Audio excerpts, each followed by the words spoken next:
ఆంధ్రామిక్స్.com మిమ్మల్ని స్వాగతిస్తున్నది. పాకిస్తాన్ నటి వీణా మాలిక్ ఏం చెప్పినా సినీ పరిశ్రమలో ఓ హెడ్లైన్ అవుతుంది. ప్రస్తుతానికి హిందీ, ఉర్దూ, తెలుగు, కన్నడ భాషల్లో సినిమాలు చేస్తూ ఫుల్ బిజీగా ఉన్న వీణా ఇటీవల తన బర్త్డే రోజున వరల్డ్ కిస్సింగ్ రికార్డును కూడా సొంతం చేసుకుంది. అభిమానులు ఆమె చేతిపై ఒక నిమిషంలో వరుసగా 137 కిస్సులు పెట్టుకోవడం ద్వారా రికార్డును నెలకొల్పిన వీణా తాజాగా కిస్సింగ్ సీన్పై కామెంట్ చేస్తుంది.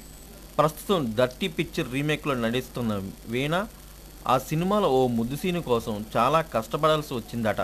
ఇదే విషయమై చెబుతూ, సినిమాలో తప్పనిసరి నటించడమే తప్ప నిజానికి నాకు ఆన్ స్క్రీన్ ముద్దు పెట్టుకోవడం అంటే చాలా ఇబ్బందిగా ఉంటుంది అని చెప్పుకొచ్చింది. ఆమె కామెంట్ చూసిన జనం తెరచాటికి అయితే ఓకేనా అని సెటర్లు వేస్తున్నారట.